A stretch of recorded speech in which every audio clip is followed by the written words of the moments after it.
Yes, this is your girl Esi wanoku talk with Esi nyongera babuzako gwe na wasinziro okubeera gwe na wasinziro okulaba basibuzako nnyo ddala gwe na subscribe nze omupya wano tulokalire ku talk with Esi tuba n'ebintu bingi tuba tugenda okwogerako tuba n'ebintu bingi tugenda okunyumyako kugamba ebintu ng'ebyo byonna wano tuba tugenda kukola ki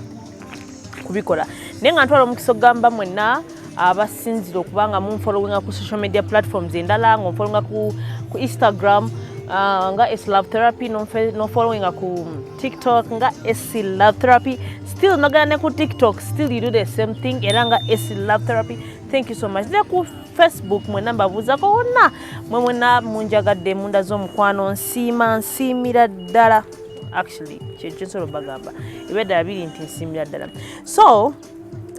olunaku olwaleero straightforward twagamye nti wantu tugenda kuba tubaleta ebintu bingi ebyenjawulo era omuntu yenna nga tannaba kusubscribinga simanyi kikyoliko but I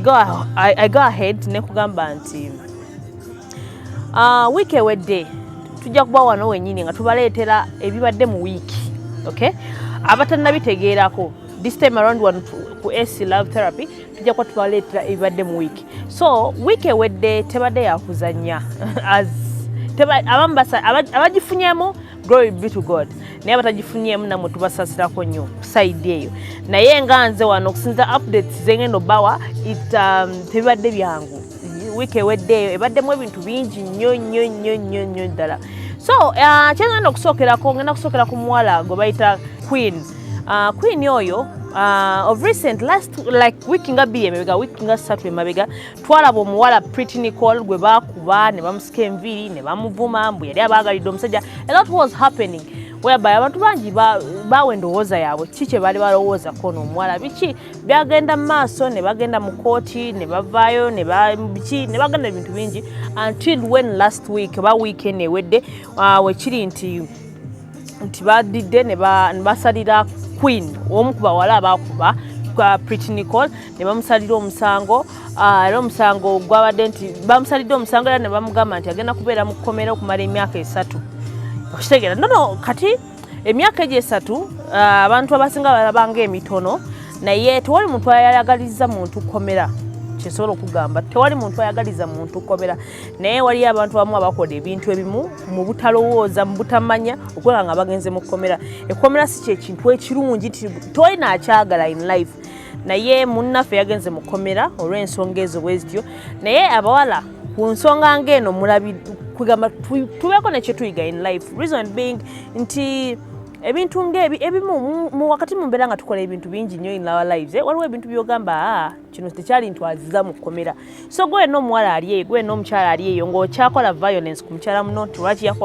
lwaki omusajja yamukwanye nti omusajja wo nti biki amazima gali nti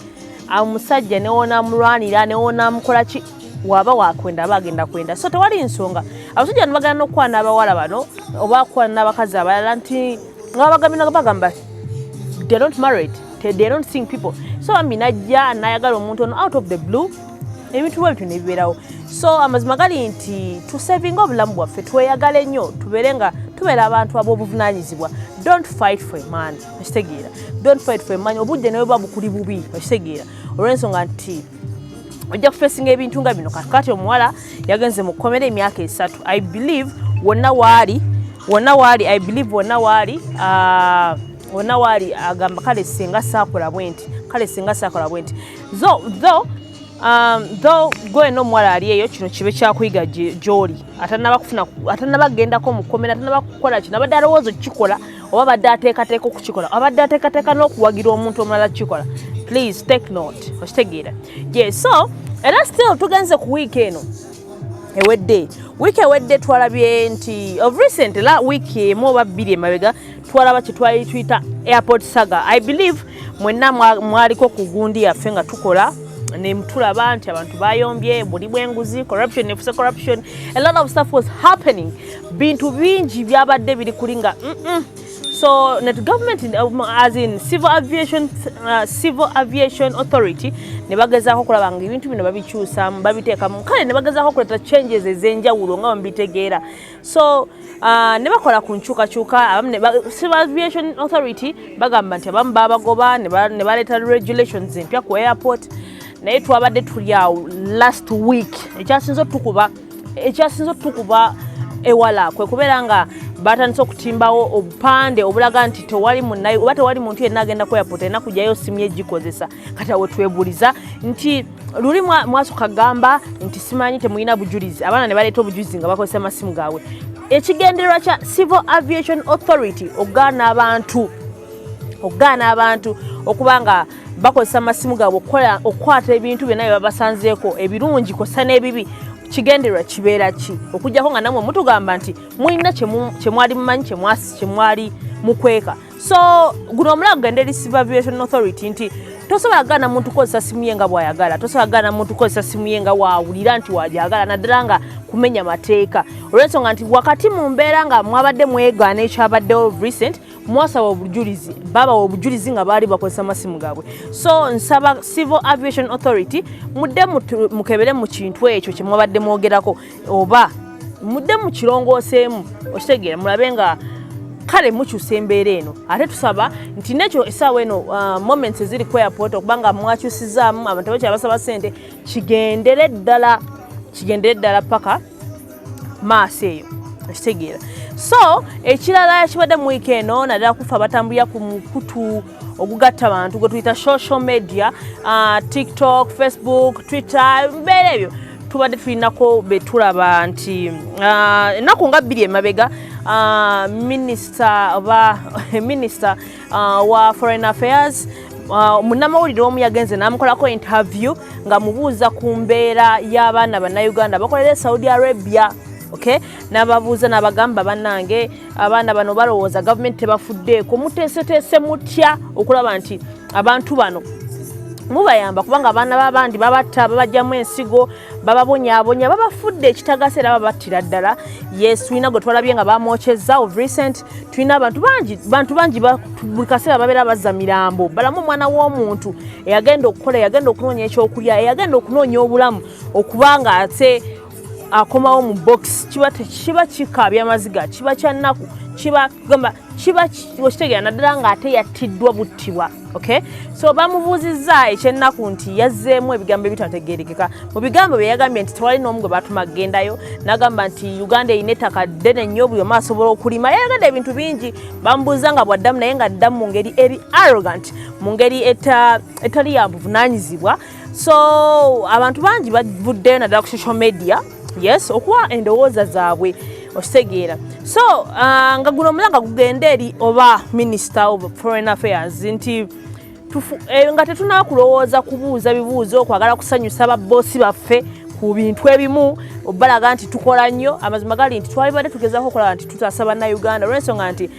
mukkiriziganya naffe nti ku musolo ezimu ku ssente gwalibadde ng'omusolo egimu kugisinga guba guva baana abo bankuba kyeyo. So tufube okulaba nti tusobola okukwatira wamu tukuba omulanga tulabe nga ate tusobola okutaasa bamaama baffe oba bamaama baffe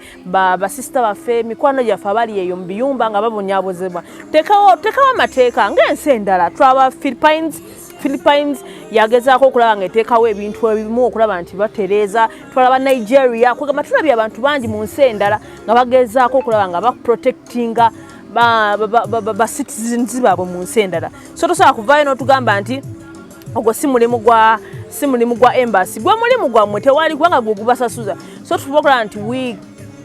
join hands ne tuleme kwogera arrogantly tuleme kwesuulira gwa nagamba wabula tukwatire wamu tulabe nga tutaasa abantu. Omuntu okuvaano e Uganda nagenda noonye ssente sigamba nti nayagala nnyo kubanga amazima gali nti wobeera ng'omanyi nti nowoolaga bagenda kutta okitegeera sitooli yaliyenzeeyo naye embeera ekunyigiriza wano mwe muli bamukisa muyinza okuba mutuleyo mu ofiisi zammwe ne mufuna ssente oba oli awo ez'obwereere ne mufuna ssente kugamba ebintu ng'obyebwenu ne mufuna free things amafuta biki ne wali abantu in Uganda wano nga tasobola na kufuna lukumi lwakulya in Uganda wano nga tasobola na affording medication in Uganda ngo mutasobola na kubaako kyeyekolya in life because taina sente ng'akoze naye nga ina responsibilities ez'amaanyi nga buli kaseera ayina okola so wasala okugamba tino kagendeko mu nsi endala afube alabe nga akyusa obulamu tosobola mubuuza kibuzo nti aba agenze kukolayo kyamazima gali nti aba agenze kukyusa bulamu of which si ekka yafuna mulwa ne government yaffe wano eba efunamu so naffe ekyo tulabe tukozesa social media okulaba nti nekyo kisolovinga ate tulabe nga abaana bano bakadaama oba baganda baffe oba basisita baffe bagenda okukolera mu nsi nga zi Saudi Arabia oba mu nsi ez'Abawarabu nga nabo bafiibwako. Okay? So bye bibaddewo mu week ejja tubajja kuba tubaleetera ebibadde bigenda okubeeramu eno wiiki yennyini tujja kuba tukola kye tuyita wrap up but I've been AC wano ku Talk with AC mwena mbebaza okubanga mu subscribing nze aba liking nze aba commenting nze aba sharing nze thank you so much I do appreciate and actually ntwala mukisabagamba nti wano Bella ku Satellite Hotels nga babaleetedde kye tuyita Satellite Health Club whereby abantu bano balina kye tuyita sauna, gym, aerobics, steam bath, massage therapy ebintu ng'ebyo so gwe naye ayagala okulaba nga wejjako stress ayagala okuba nga wejjanjaba ebirwadde nga ebya pressure ebya sukaali ebirwadde ng'ebyo ng'oyitira mu ngeri ya exercise ebintu ng'ebyo okulaba nga weewala ebintu ng'ebyo osobola okujja n'obakyalirako ate noba si ba ssente nnyingi mutira bwerere ekifo kigazi ekifo kirungi ebintu bikugamba byeyagaza parking ngazi abalina akamera akalungi so you should come and visit them so basangibwa wano ku Kisaasi Chanja Road nga kava ku roundabout ate also bashalira ku website yaabwe www.satellitehotels.com nobakubira ku simu yaabwe 0701019003 yes come jangu mweyagale ate nga akasente mbagambye katono ddala gwe nayagala sauna steam bath mutwalo gumugoka ayagala aerobics ne gym gumu n'ekitundu ayagala byonna bina emitwalo ebiri ayagala massage therapy emitwalo ena plus ate gwe nti otayagala kukwata sente za mulundi buli lunaku osasula mweyagala kusasula like omwezi gwa mitwalo 25 single ate emitwalo 45 double gwene mchala gwene mukwano gwene omuntu yena osobola okukikola bwotyo but I've been AC wano ku Talk with AC please subscribe love you all we meet next time.